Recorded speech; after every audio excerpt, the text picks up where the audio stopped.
Now, wife of one of the 3 Kolebu Teaching Hospital urologists who died back in 2005 in an accident says she's forced to relive the trauma of losing her husband anytime she hears news of a crash.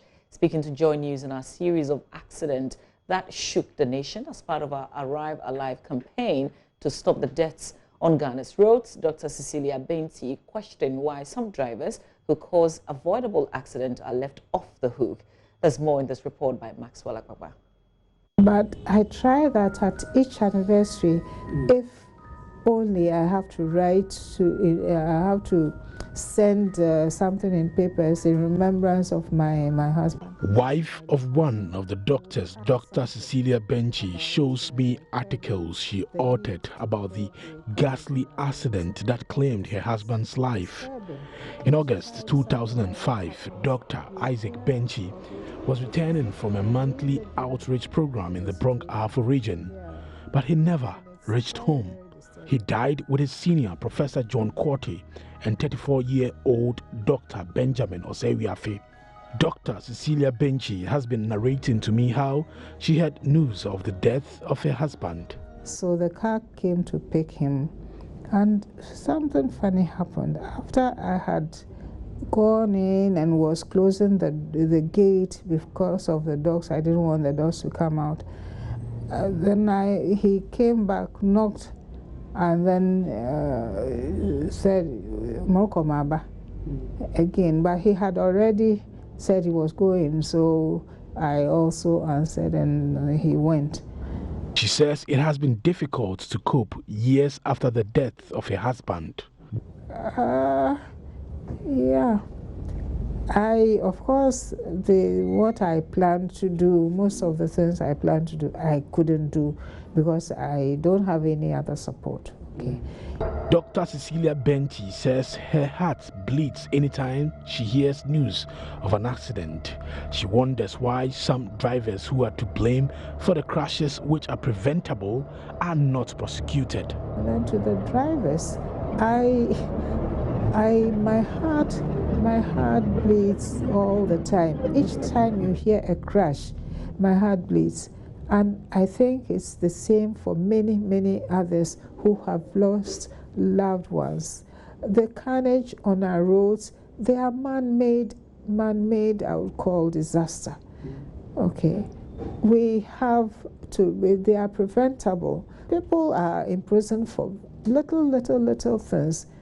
Okay. But people are killing others on the road. I am wondering what happens to them, the drivers and so on who do that. I'm begging because it's hurting so many people. I am now at the residence of Ian Korte. His father, Professor John Korte, died in the same accident on the Bonsu-Apidwa section of the Accra-Kumasi highway. He narrates to me what led to the accident. He says it is a shame majority of Ghana's major highways are not divided or dual carriageways. So I think I got the report more from a statement that the driver had given. And he said that they were traveling back to Accra and he saw an oncoming car which was trying to overtake, the traffic on the other side of the road. I think he decided, in his estimation, that the car would not get back onto their side of the road before it got to them. So he pulled over to the side of the road and parked. And then the oncoming car's tire burst. And the car somersaulted and came and landed on their vehicle.